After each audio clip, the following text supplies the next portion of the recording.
White woman calls security on black man in business class. He turns out to be the owner. Marcus Thompson adjusted his reading glasses as he stood in the priority boarding line at Chicago O'Hare International Airport. At 52, he had developed a particular way of carrying himself through airports. Shoulders back, chin-level movements, deliberate but unhurried. His worn leather messenger bag, a gift from his late father 20 years ago, hung across his shoulder. His clothes were deliberately unremarkable: dark jeans, a simple navy pullover, and comfortable walking shoes.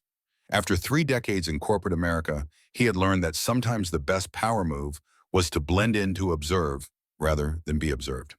The gate area buzzed with the familiar chaos of a Monday morning flight to Atlanta. Business travelers clutched their phones like lifelines. Couples negotiated overhead bin space, and families corralled restless children. Gate B-17 served Flight 447, and Marcus had specifically chosen this flight on this day for reasons that would soon become clear to everyone on board. Behind him in line, Karen Whitfield balanced her designer handbag while scrolling through emails on the latest iPhone. At 48, she embodied the archetype of corporate success: perfectly styled blonde hair, a cream-colored blazer that probably cost more than most people's rent, and an expression that suggested the world consistently failed to meet her standards. As Senior Vice President of Strategic Initiatives at Pharmatex Industries, she was accustomed to first-class treatment in every aspect of her life. Karen's eyes swept over Marcus with the kind of assessment she typically reserved for quarterly reports. Her gaze lingered on his casual attire, the weathered bag, the absence of obvious status symbols. Her fingers tightened imperceptibly around her phone. She had seen his boarding pass, Group 1, just like hers, and something about that fact seemed to offend her on a molecular level. "Excuse me," Karen said, her voice carrying that particular tone that wasn't quite friendly but maintained plausible deniability. "I think you might be in the wrong line. This is for priority boarding." Marcus turned slowly, meeting her eyes with a steady gaze. "I'm aware, thank you." The brevity of his response seemed to agitate her. Karen's smile tightened. "It's just that economy boarding hasn't started yet. The signs can be confusing." She gestured vaguely toward the general boarding area, her manicured nails catching the fluorescent light. "My boarding pass says Group 1, Marcus replied evenly, returning his attention to his phone, where he was reviewing quarterly projections that would have made Karen's eyes water. Behind Karen, an elderly black couple exchanged knowing looks. Harold and Estelle Washington had been married for 43 years and had witnessed enough scenes like this to recognize the opening notes of a familiar, unpleasant song. Harold gently touched his wife's arm, a silent communication that said, "Watch, wait, be ready." The gate agent, a young woman named Jessica Chen, called for Group 1 boarding. Marcus stepped forward, presenting his mobile boarding pass. Jessica scanned it with a pleasant smile. "Welcome aboard, Mr. Thompson, seat 2A. Karen practically pressed against Marcus's back as she pushed forward. "There must be some mistake," she announced to Jessica loud enough for surrounding passengers to hear. "Could you check his boarding pass again? These electronic tickets can be so unreliable." Jessica's smile faltered slightly. She looked between Marcus and Karen, clearly uncomfortable. "Ma'am, his boarding pass has already been verified. If you'd like to board—" "I'm just concerned about security," Karen interrupted her, voice taking on a concerned citizen tone that she'd perfected over years of speaking to managers. "You can never be too careful these days. Would you mind checking once more, for everyone's safety?" Marcus stood perfectly still, his expression unreadable. He had learned long ago that reacting to these moments with anger only fed the narrative people like Karen wanted to write. Instead, he pulled out his phone and began recording, holding it casually at his side. "Sir, would you mind?" Jessica asked apologetically, her eyes conveying embarrassment at the request. Marcus presented his boarding pass again. Jessica scanned it, the system beeping its approval. "Thank you, Mr. Thompson. Have a pleasant flight." As Marcus moved toward the jet bridge, he heard Karen's heels clicking rapidly behind him. Her voice carried down the narrow corridor. "I don't understand how they let just anyone in business class these days. The airline industry really has lowered its standards." The elderly couple, the Washingtons, were close enough to hear everything. Estelle muttered under her breath, "Lord, give me strength." Harold patted her hand. "Now, Stell, remember what Dr. Kim said about your blood pressure." Inside the plane, Flight Attendant Chief Patricia Morgan was conducting her pre-flight check. Patricia, a 20-year veteran with Caribbean roots and a no-nonsense approach to her job, noticed the tension immediately as the first passengers boarded. She had developed a sixth sense for trouble, and right now that sense was sending up flares. Marcus settled into 2A, pulling out his laptop to continue working. The seat was comfortable, the kind of first-class accommodation he had experienced hundreds of times before. But today felt different. Today was about more than just a flight. Karen took her seat in 2C across the aisle from Marcus. The middle seat between them remained empty, a small mercy. She made a production of sanitizing her area, spraying everything within reach, while shooting pointed looks at Marcus as if his very presence contaminated the air. "Patricia," Karen called to the flight attendant, her voice carrying the authority of someone used to having service staff jump at her command. "Patricia, dear, could you come here for a moment?" Patricia approached with professional grace. "How may I help you, ma'am?" Karen lowered her voice to a stage whisper that was anything but discreet. "I'm not entirely comfortable with the seating arrangement. Perhaps there's been some sort of mix-up with the passenger in 2A. I've been flying with this airline for 15 years, and I've never seen—" She paused, searching for words that wouldn't sound explicitly racist. This kind of oversight in business class.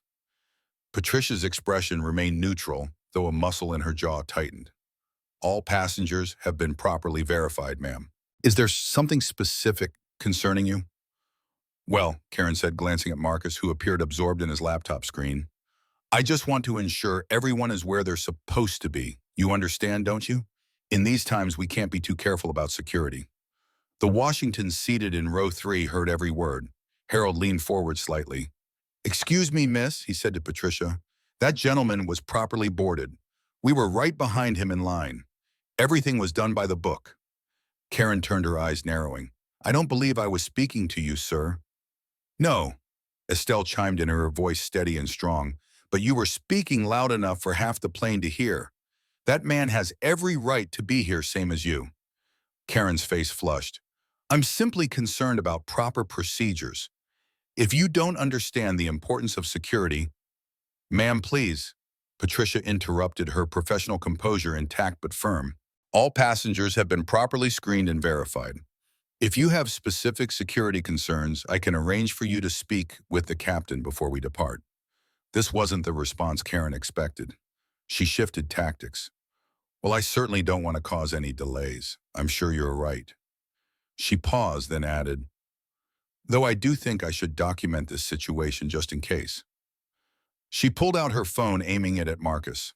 Marcus looked up from his laptop for the first time since sitting down. "Ma'am, I'd prefer if you didn't record me without my consent. I believe that's also an airline policy." His voice was calm, measured, the kind of tone he used in board meetings when dealing with hostile takeovers. Karen lowered her phone but didn't put it away. "I have every right to ensure my safety." "And I have every right to privacy," Marcus responded. "Patricia, could you please remind this passenger about the airline's photography and harassment policies?" Patricia stepped between them. "Ma'am, unauthorized photography of other passengers is indeed against airline policy. I'll need you to put your phone away." Karen's mouth opened and closed like a fish out of water.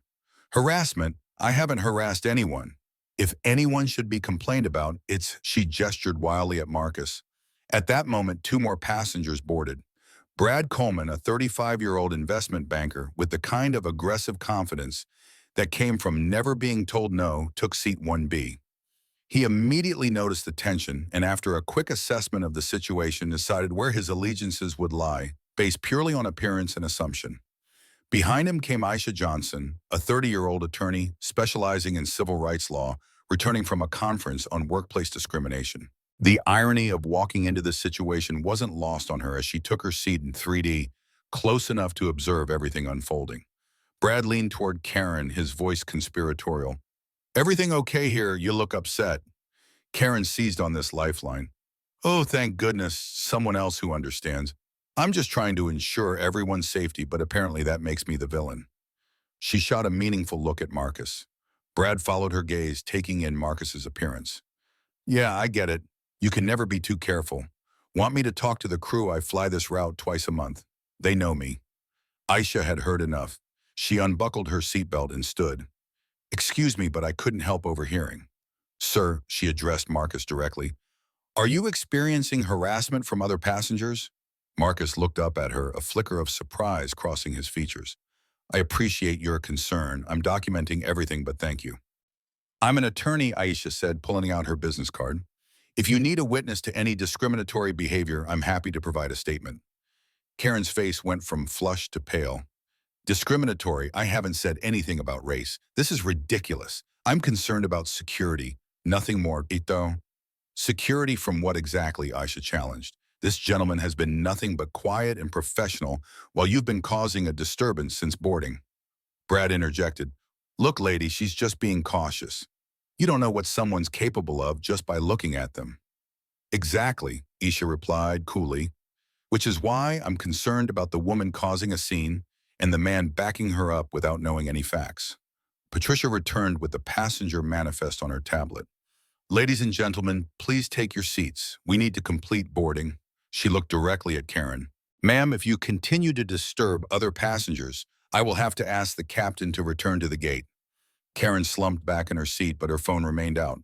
She began typing furiously, and Marcus could see her switching to the airline's app. She was filing a complaint in real time. More passengers streamed aboard. A young tech entrepreneur named David Kim took 1A directly in front of Marcus.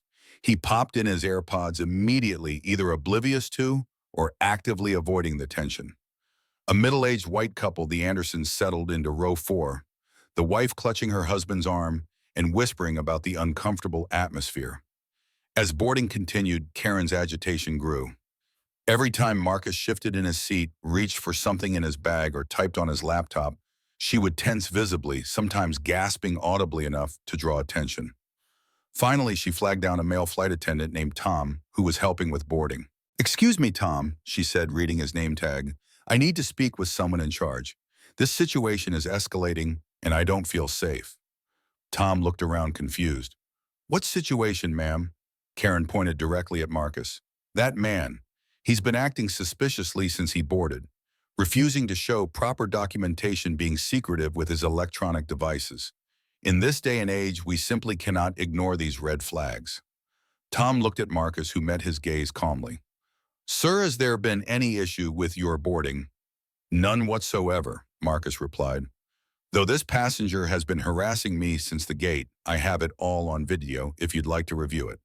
Tom's expression shifted as he began to understand what was really happening. Ma'am, unless you have a specific security concern. I do, Karen interrupted. I want to see his boarding pass. I want to know who he is and why he's here. This is first class, not... She caught herself, but the implication hung in the air. Not what? Aisha asked pointedly from her seat. Please finish that sentence. We're all dying on to know what first class is not. Karen's lawyer instincts kicked in. Not a place where paying customers should feel threatened or uncomfortable. I spend over $100,000 a year with this airline. I deserve to feel safe. Patricia had returned, having overheard the escalation. Ma'am, I need you to calm down. You're creating a disturbance. I'm creating a disturbance, Karen's voice rose an octave. I'm not the one who doesn't belong here. The cabin fell silent. Even David Kim pulled out one of his AirPods. Marcus closed his laptop slowly and turned to face Karen directly. Ma'am, what exactly about me suggests I don't belong here? Karen sputtered. Your whole demeanor. You're being evasive, secretive. I'm working, Marcus said simply. Just as you were on your phone.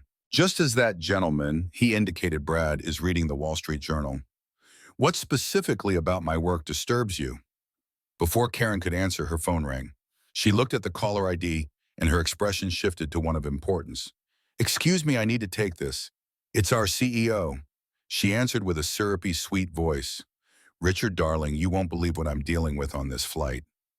She stood and moved toward the galley, speaking loud enough for everyone to hear about her importance, her connections, her influence.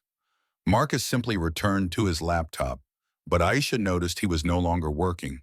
He was sending emails, and from the addresses she could glimpse they looked official. Harold Washington leaned over to his wife. This is about to get interesting, Stell. Mm-hmm, Estelle agreed. That young man has the patience of Job, but something tells me this story isn't going to end the way that woman thinks. As Karen continued her phone call, more passengers boarded, each one walking into the thick tension that filled the business class cabin. A young black businessman named Jerome took seat 2B, the empty seat between Karen and Marcus, and immediately sensed he'd walked into something unpleasant. "Brother, you good?" Jerome asked Marcus, quietly. Marcus gave him a small smile. "Perfect. Just another day in paradise." Jerome nodded knowingly. "I feel you. Let me know if you need anything." Karen returned to her seat, ending her call with a flourish. "Well, that's settled. Richard is calling the airline's corporate office directly. We'll see how quickly this gets resolved when the C-suite gets involved." She smirked at Marcus. "Some of us have connections, you know." Marcus's phone buzzed. He glanced at it, and for the first time, a genuine smile crossed his face. "Yes," he said quietly, more to himself than anyone else. "Some of us certainly do." Patricia approached with the final boarding count. "Ladies and gentlemen, boarding is nearly complete. Please ensure your seatbelts are fastened and your carry-on items are properly stowed." Karen wasn't done. "Patricia, I insist on speaking with the captain before we take off. This is a security matter." Patricia sighed. "The captain is conducting pre-flight checks. Then the first officer, whoever's in charge. This cannot wait." Karen's voice carried the kind of entitlement that suggested she was used to getting her way through sheer persistence. Brad chimed in supportively. "She's right. If a passenger feels unsafe, that should be taken seriously." Aisha countered, "And if a passenger is being harassed based on their race, that should also be taken seriously. Perhaps we should all speak with the captain." The tension in the cabin had reached a breaking point. Other passengers were now openly recording with their phones, sensing that something significant was about to happen. Marcus remained calm, occasionally typing on his phone, each message sent with deliberate precision. Then Karen played what she thought was her trump card. "You know what, I want him moved. He can sit in economy where he—" She stopped herself again, but everyone knew how that sentence would have ended. "Where he what?" Aisha pressed. "Where he belongs. Is that what you were going to say?" Karen's face was now bright red. "I want to see his identification. I want to know who this man is and why he's here. If he has nothing to hide, he should have no problem showing us all his credentials." Marcus stood up slowly, his full height commanding attention. At 6'2", he cut an impressive figure, even in casual clothes. "Ma'am, I've been patient. I've been polite. But I'm done being treated like a criminal for sitting in a seat I paid for." He looked around the cabin, making eye contact with the other passengers. "How many of you were asked to prove your right to be here? How many of you were questioned about your credentials before sitting down?" Silence. "That's what I thought," Marcus continued. "Now I'm going to sit back down and continue my work. You can continue your performance if you'd like, but I'm done participating in it." Karen practically shrieked.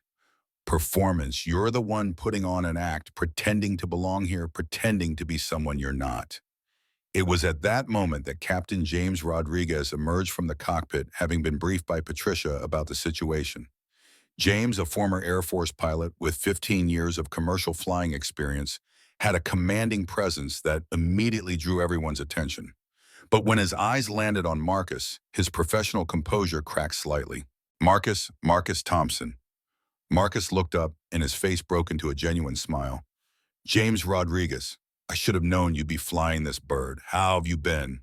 The captain moved forward, extending his hand for a firm handshake.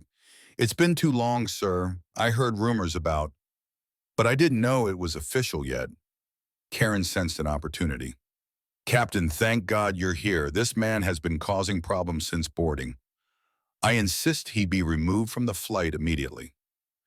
James turned to Karen, his expression shifting from warm to professional ice.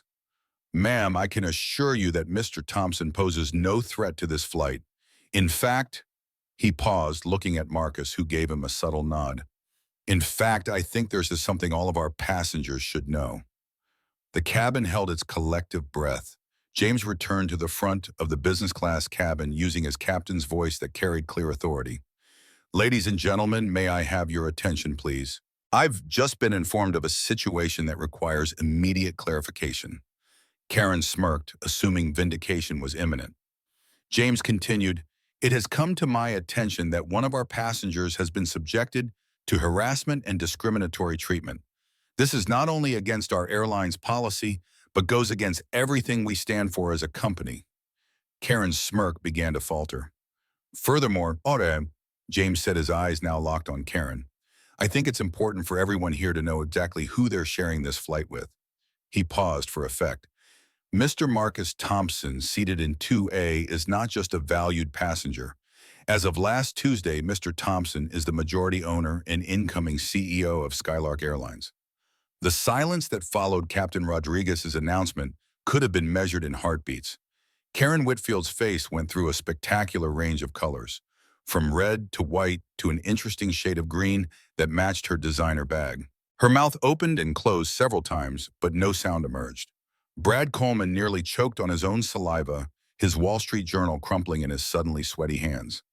The Andersons in row 4 gasped in unison, while David Kim finally pulled out both AirPods, his tech entrepreneur instincts telling him he was witnessing something that would go viral within hours. Aisha Johnson couldn't suppress a small smile of satisfaction. She'd seen enough discrimination cases to recognize poetic justice when it unfolded before her eyes. Marcus stood slowly, his movements deliberate and measured.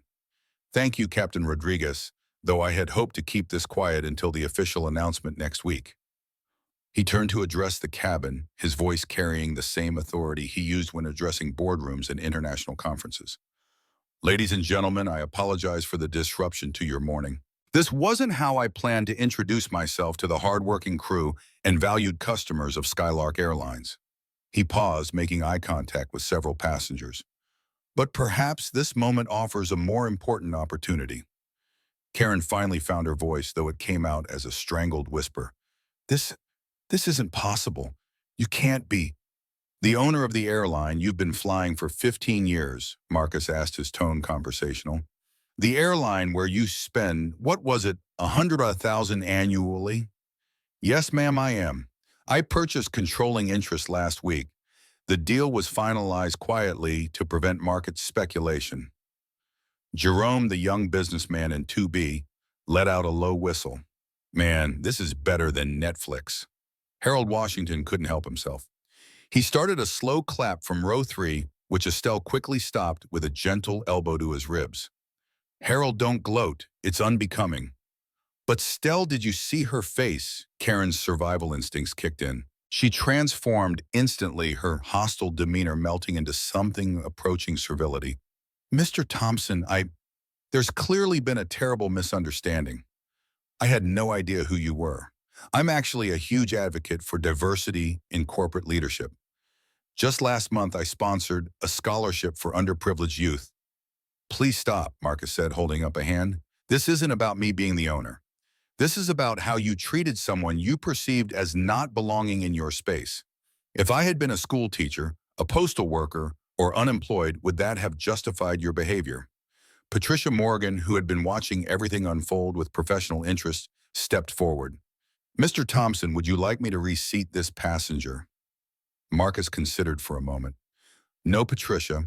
I think Ms. Whitfield should stay exactly where she is. She wanted to document this flight after all. Let's make sure she has the full experience. He pulled out his phone and placed a call. The cabin watched in fascination as he spoke. Elena. Yes, I'm on the flight. We have a situation that's actually perfect for the rollout. Yes, exactly what we discussed. Can you conference in legal and Perfect. While Marcus handled his call, Karen turned desperately to Brad. You saw everything. You can testify that I never said anything explicitly about race. This is all a misunderstanding. Brad suddenly found the safety card in his seat pocket fascinating. I don't really want to get involved. You were just involved 5 minutes ago, Karen hissed. That was before I knew he owned the fucking airline, Brad muttered back. Aisha leaned forward. Funny how that changes things, isn't it? When you thought he was just a regular black man in first class, you were ready to back up every microaggression. Now that he has power, suddenly you don't want to get involved. It's not like that, Brad protested weakly. It's exactly like that, Jerome interjected. Y'all are real tough when you think we're nobody. Real tough when you got all the power. But the minute the script flips, you want to act like nothing happened. Tom, the flight attendant Karen had tried to recruit earlier, approached with an iPad. Mr. Thompson, I have the incident report ready if you'd like to review it. I've documented everything from the moment boarding began. Marcus accepted the iPad, scanning through it. Very thorough, Tom. Thank you. He looked at Karen. It says here you expressed concerns about security. What specifically about me triggered these security concerns? Karen was trapped. Any answer she gave would sound racist, and she knew it. I... It was just a feeling. You were being secretive with your electronics. Like every business traveler on every flight, Marcus asked. Or was there something special about my electronics? Captain Rodriguez returned to the cockpit but left the door open, clearly monitoring the situation. The entire business class section had become a courtroom with Marcus as prosecutor, Karen as defendant, and everyone else as jury. I want to call my lawyer, Karen said suddenly. By all means, Marcus replied. I'm sure they'll be very interested to hear how you harassed the new owner of an airline you depend on for business travel. I'm also sure Pharmatex Industries will be fascinated to learn how their senior VP of Strategic Initiatives conducts herself in public. Karen's face paled even further. You know where I work. I know exactly who you are, Ms. Whitfield. Did you think I was just sitting here idly while you tried to have me removed from this plane? I've been doing my own research. Pharmatex, interesting company. You're currently trying to secure a distribution deal with Global Health Partners, aren't you? How could you possibly know? Because Global Health Partners is one of my companies, Marcus said simply.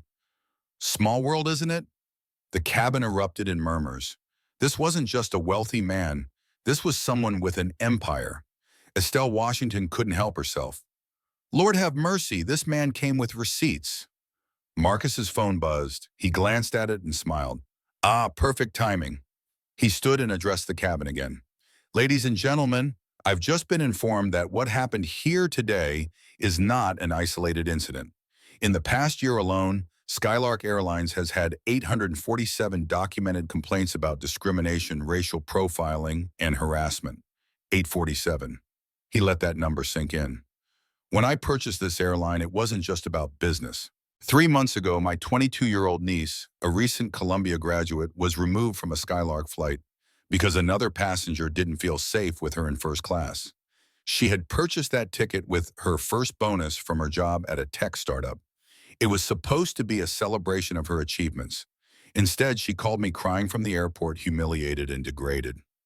Marcus's voice carried real emotion now, the corporate mask slipping to reveal genuine pain and anger. That's when I decided enough was enough. If I wanted to see change, I had to be in a position to create it. So yes, Ms. Whitfield, I bought this airline.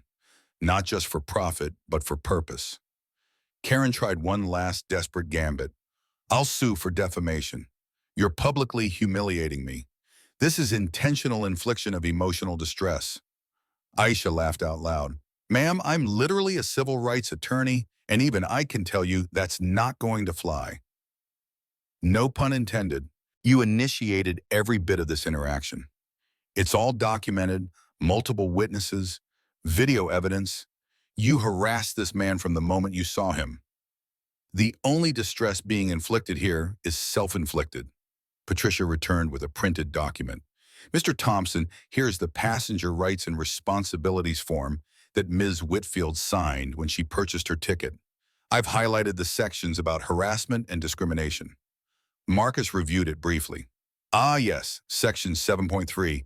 Any passenger who engages in discriminatory behavior or harassment of other passengers may be denied boarding on future flights.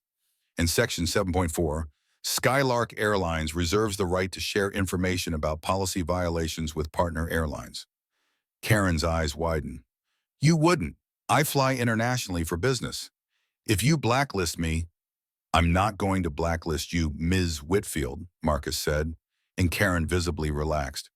Yet, he added, and the tension returned. What happens next depends entirely on you. At that moment, Elena Martinez boarded the plane. Elena, Marcus's chief of staff, was a force of nature in her own right.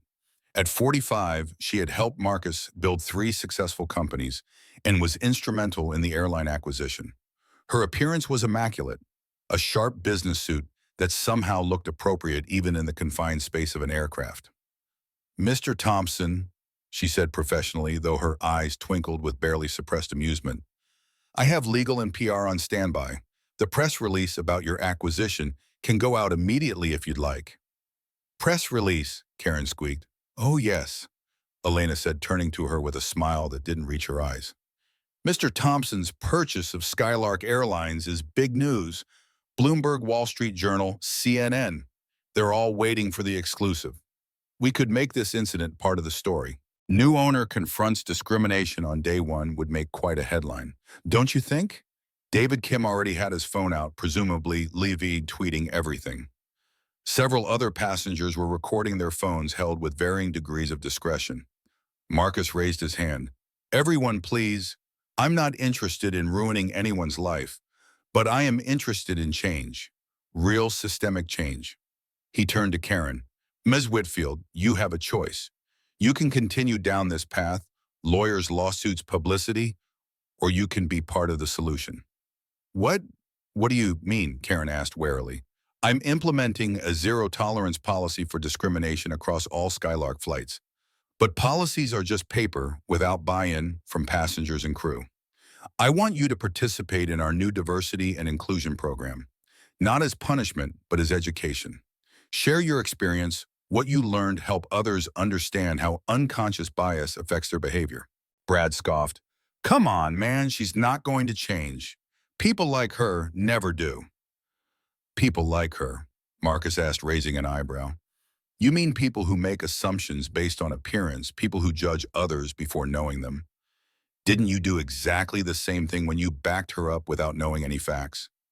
Brad fell silent, his face reddening. Marcus continued, "Change doesn't come from writing people off. It comes from creating opportunities for growth.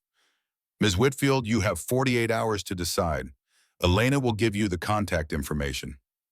The plane's intercom crackled to life. Captain Rodriguez's voice filled the cabin. "Ladies and gentlemen, we've been cleared for pushback. Flight attendants, please prepare for departure." Patricia moved into action.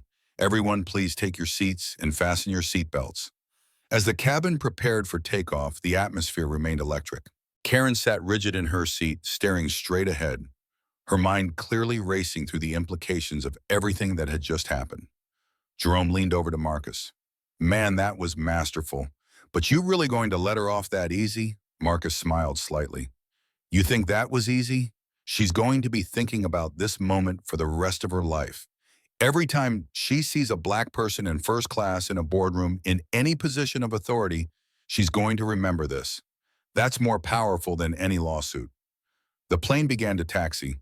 Tom approached with the beverage cart for pre-takeoff service. "Mr. Thompson, can I offer you something to drink?"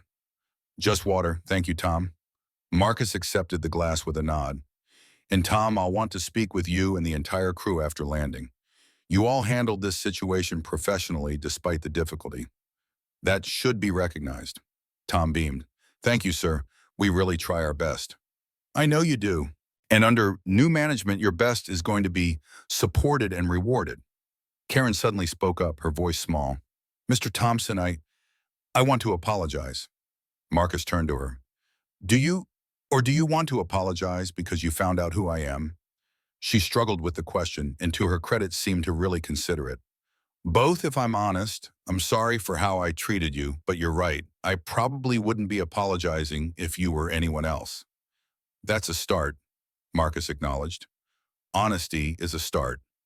As the plane lifted off, Aisha turned in her seat to address Marcus.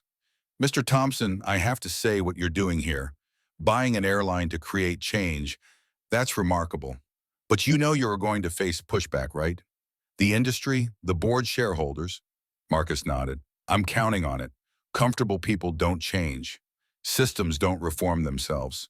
Sometimes you have to buy the whole damn thing and rebuild it from the inside." "But why an airline?" Estelle Washington asked, genuinely curious. "With your money, you could do anything." Marcus looked out the window at the Chicago skyline falling away below them. "Because airports and airplanes are where America's promise meets its prejudice. Every day in these spaces, we're all supposed to be equal. Same security lines, same seats we paid for, same destinations. But we're not treated equally, are we? If I can change that here, maybe it ripples outward. Harold nodded approvingly. That's some Martin Luther King thinking right there. Or Malcolm X, depending on the day. Marcus replied with a wry smile. The seatbelt sign turned off and Patricia made her way through the cabin with practiced efficiency. She paused at Marcus's seat. Mr. Thompson, the captain, wanted me to inform you that we have a smooth flight ahead. Also corporate called. They want to know if you'd like to address the crew on the intercom. Marcus considered. Not yet. Let's let everyone process what just happened first. But I would like to meet with you and the rest of the crew privately before the general announcement. As Patricia moved away, Karen turned to Marcus again. Can I ask you something? Go ahead. Why didn't you just tell me who you were from the beginning? You could have avoided all of this. Marcus looked at her steadily. Would that have taught you anything? Would you have learned to treat the next black man in first class with respect? Or would you have just learned to be more careful around people with power? Karen didn't answer, but her expression suggested she understood the point. Brad, who had been silent for a while, suddenly spoke up. Mr. Thompson, I owe you an apology too. I jumped to conclusions, made assumptions. I'm not usually like that. Aren't you? Aisha challenged from behind him. How many times have you been not usually like that? Brad turned in his seat to face her. Look, I get it. I messed up, but at least I'm trying to apologize. Apologies without understanding mean nothing, Aisha replied. Do you even understand what you did wrong? I backed up the wrong person, Jerome shook his head.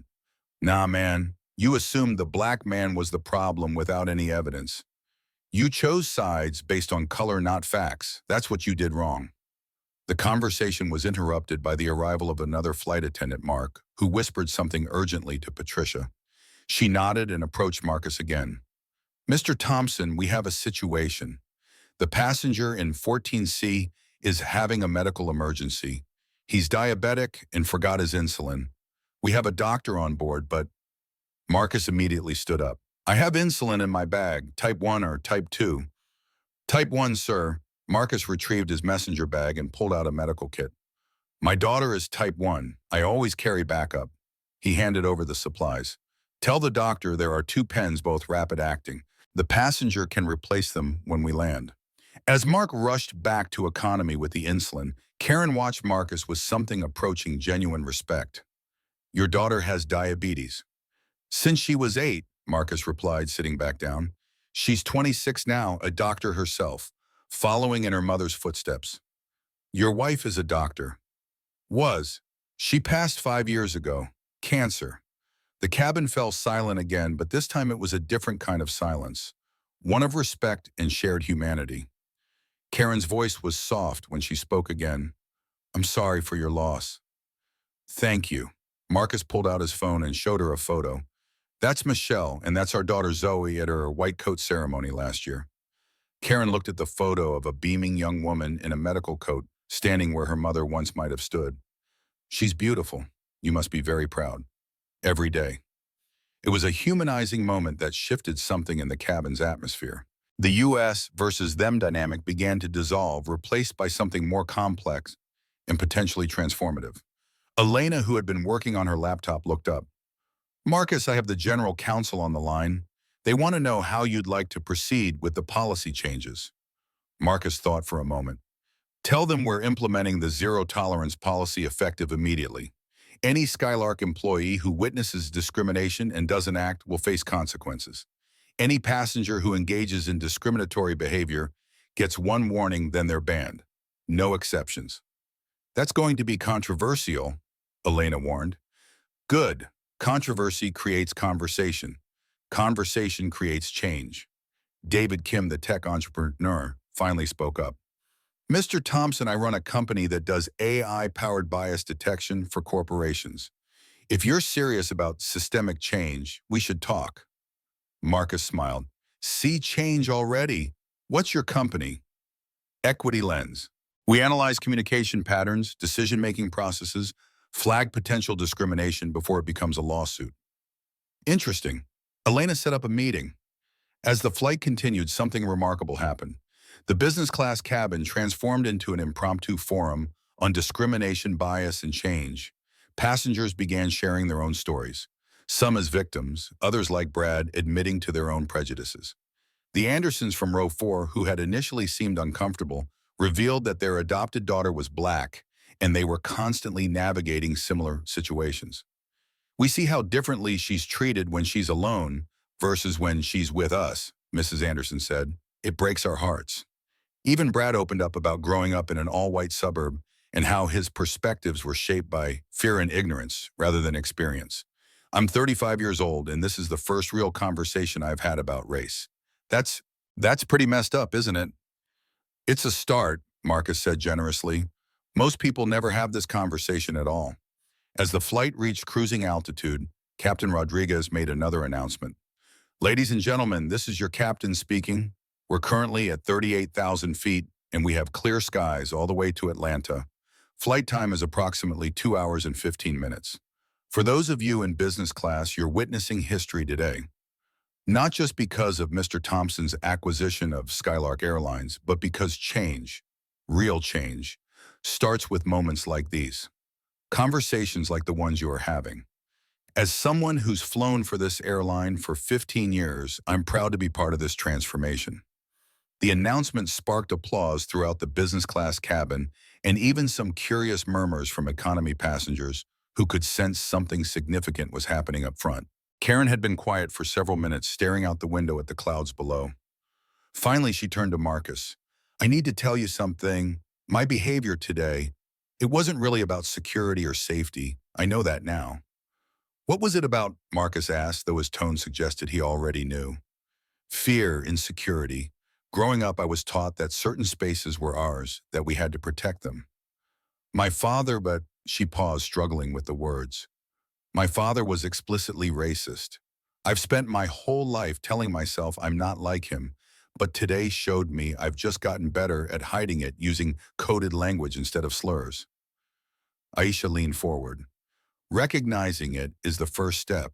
The question is, what are you going to do about it? Karen turned to face her. I honestly don't know. How do you unlearn something that's been programmed into you since birth? You start by listening, Estelle Washington interjected. Really listening. Not waiting for your turn to talk, not preparing your defense. Just listening. Marcus pulled out his tablet and began typing. Elena, I want you to see this. He showed her the screen.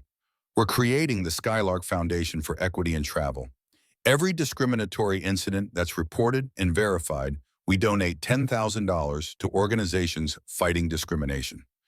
We turn every negative into a positive. Elena's eyes widened. That could be millions of dollars a year. Then we better work on reducing those incidents, hadn't we? Marcus replied with a slight smile. Tom returned from economy. Mr. Thompson, the passenger you helped, is doing much better. He wanted me to thank you personally. He also said something interesting. He's a journalist with the Atlanta Journal-Constitution. He wants to know if you'd be willing to do an interview about what happened today. Marcus considered this. Tell him I'll think about it. But if we do this, I want it to be about more than just today. This needs to be about systemic change in the airline industry. Patricia approached with the meal service. Mr. Thompson, we have a special meal prepared for you courtesy of the crew. It's our small way of saying welcome to the Skylark family, officially this time. As she served the meal, Marcus noticed she had tears in her eyes. Patricia, are you okay? She nodded, dabbing at her eyes with a tissue. I'm sorry, it's just, I've been flying for 20 years. 20 years of watching people who look like me and my children get treated like they don't belong in these spaces. To see someone actually do something about it, to see a black man own the whole airline, it means more than you know. Her emotion was contagious. Jerome raised his glass of orange juice. To Marcus Thompson, who bought the whole damn plane. The cabin erupted in laughter and applause. Even Karen managed a small smile. As the meal service continued, Marcus's phone rang. He looked at the caller ID and his expression grew serious.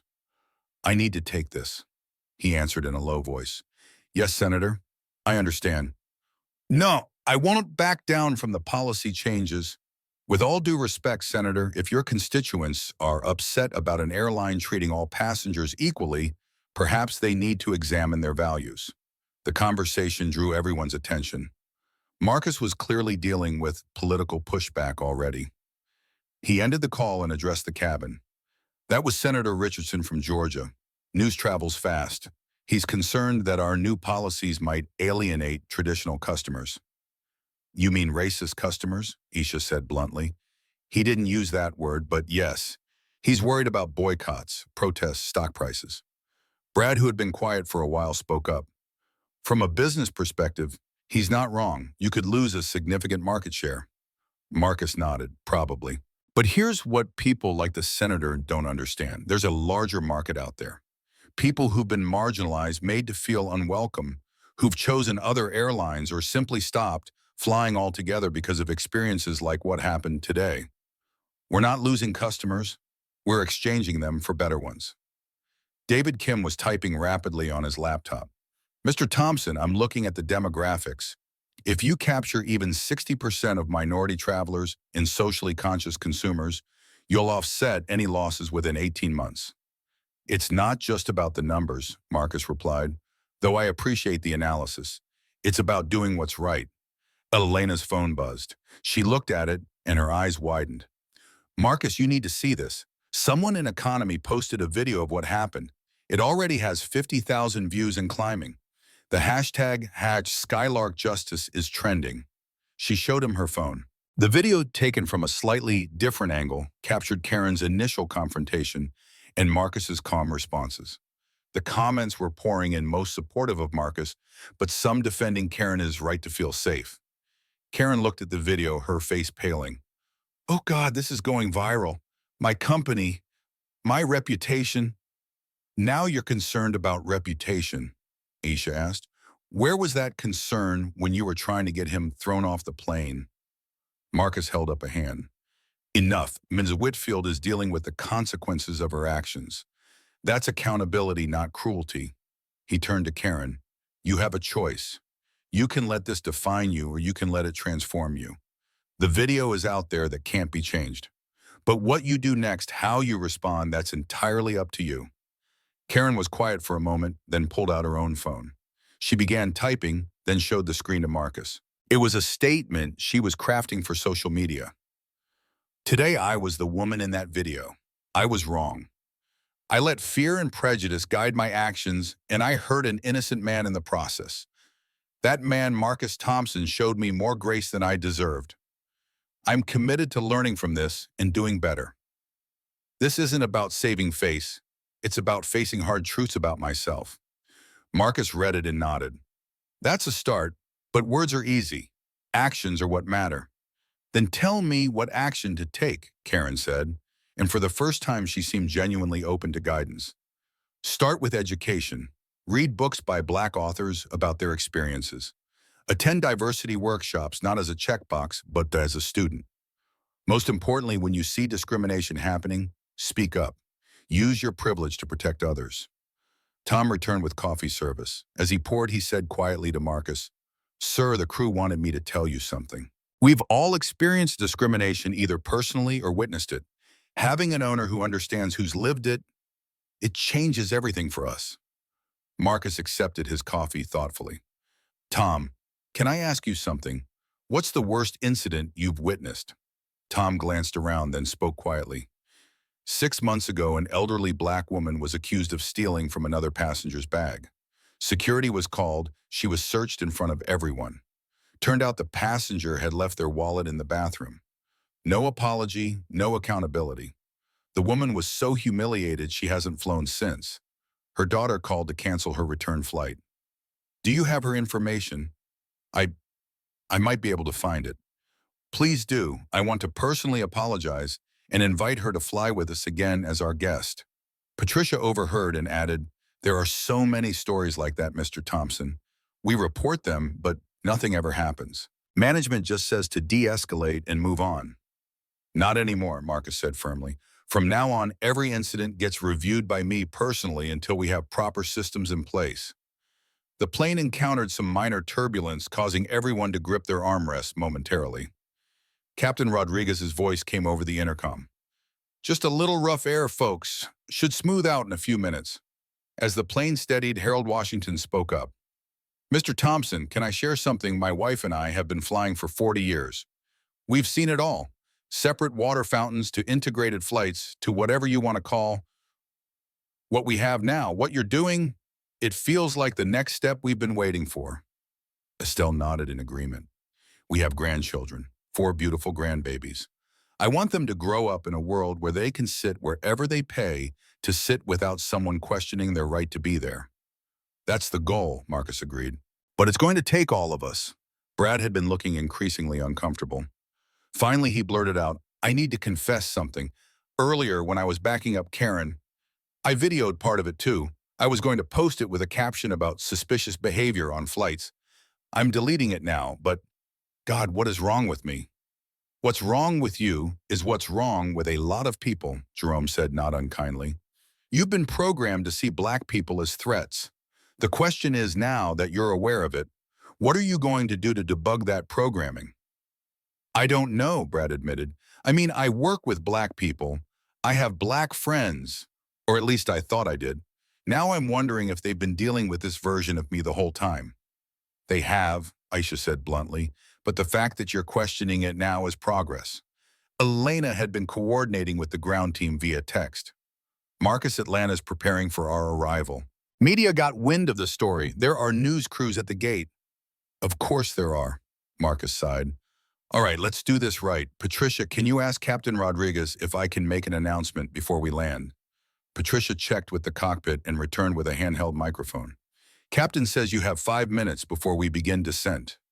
Marcus stood and took the microphone. His voice carried through the entire aircraft. Ladies and gentlemen, this is Marcus Thompson. Some of you may have heard there was an incident in business class today. What you might not know is that this incident represents exactly why I purchased Skylark Airlines. For too long, the airline industry has tolerated discrimination, profiling, and harassment as the cost of doing business. That ends now. Effective immediately, as Skylark Airlines has a zero-tolerance policy for discrimination. Any employee who witnesses and doesn't report it will be terminated.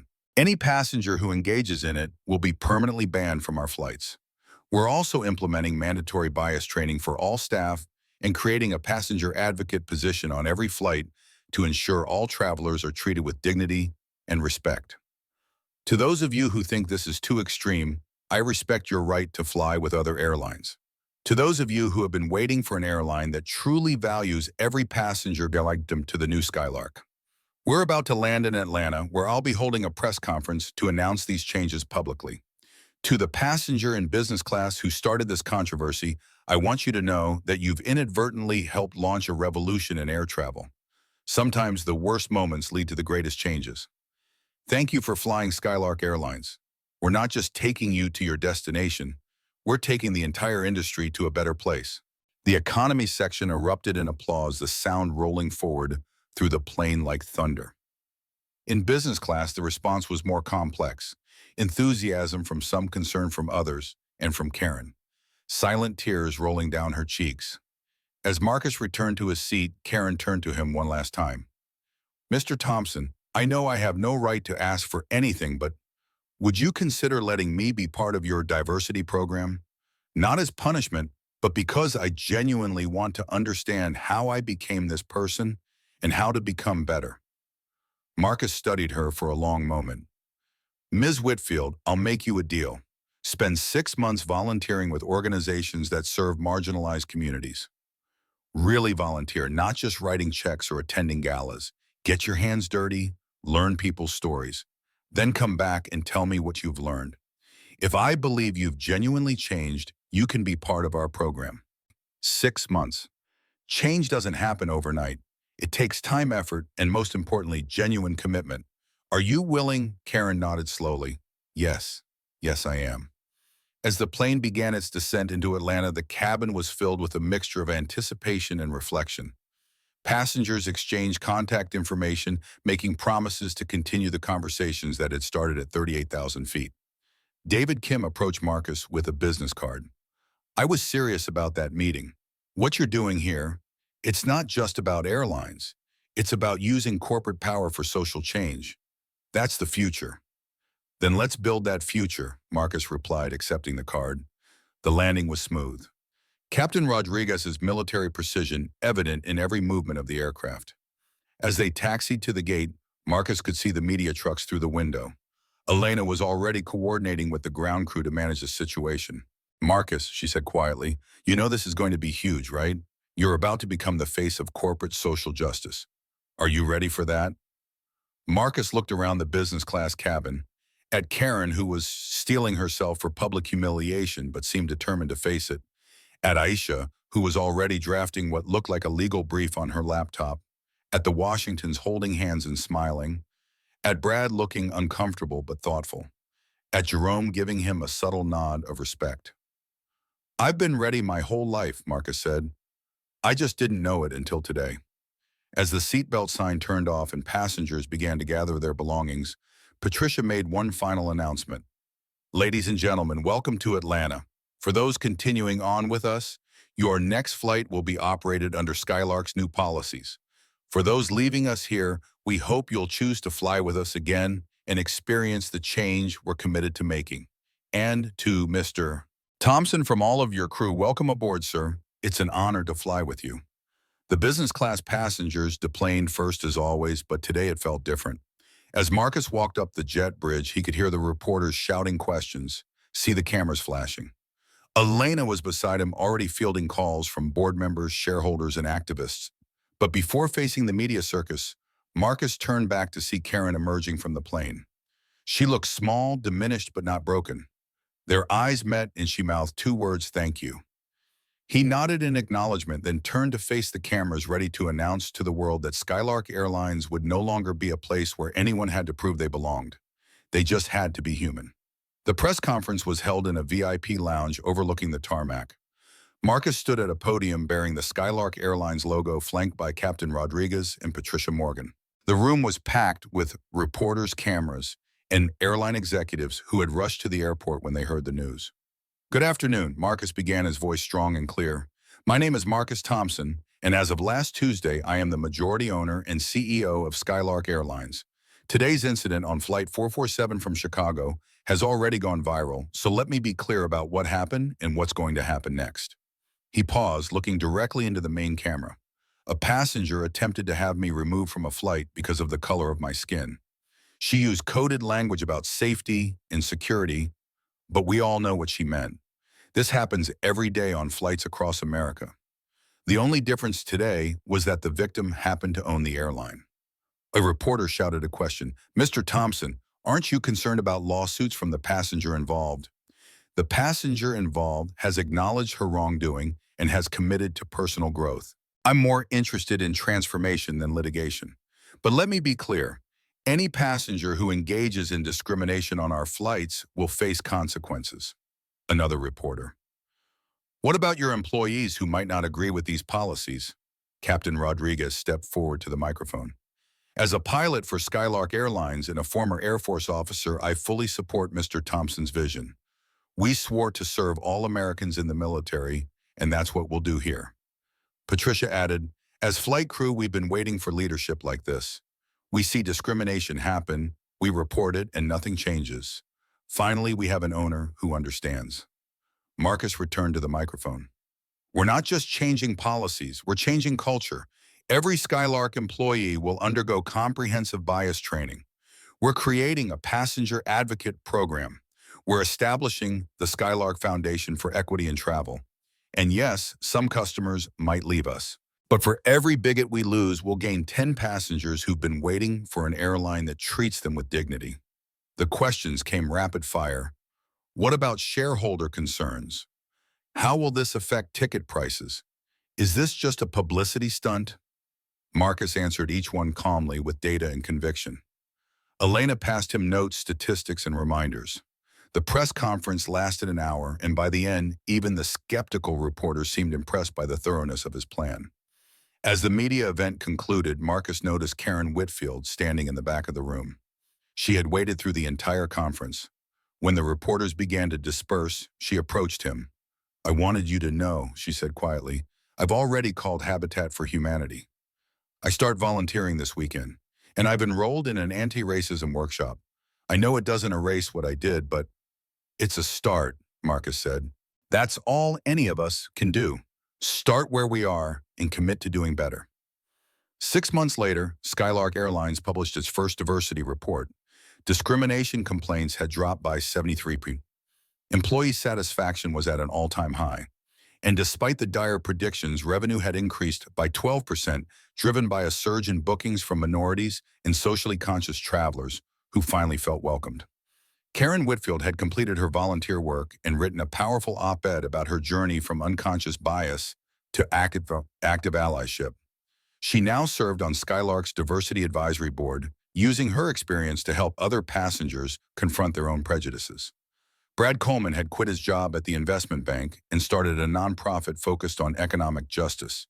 He credited the flight to Atlanta with waking him up to the reality of his privilege.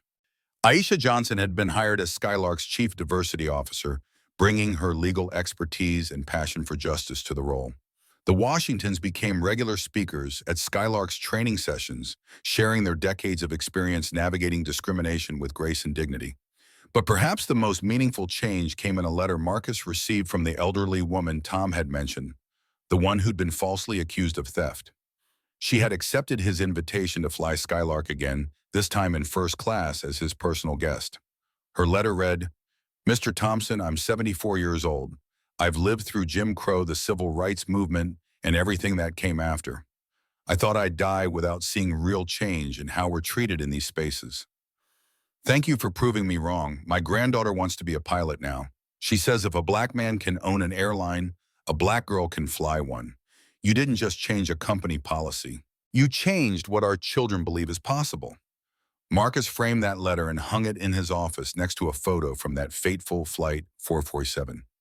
In the image, the business class passengers stood together at the gate in Atlanta, black and white, young and old, each having witnessed and participated in a moment that proved change was possible, even at 38,000 feet. The photograph became iconic, featured in business schools and civil rights museums as an example of how corporate power could be leveraged for social justice. But for Marcus, it was simply a reminder of why he'd bought the airline in the first place, to ensure that no one would ever again be made to feel like they didn't belong in a seat they'd paid for in a space they had every right to occupy in a country that promised equality but so often failed to deliver it. Skylark Airlines' new slogan, unveiled at the annual shareholders meeting, captured it perfectly: where everyone soars. And for the first time in commercial aviation history, it wasn't just marketing. It was a promise.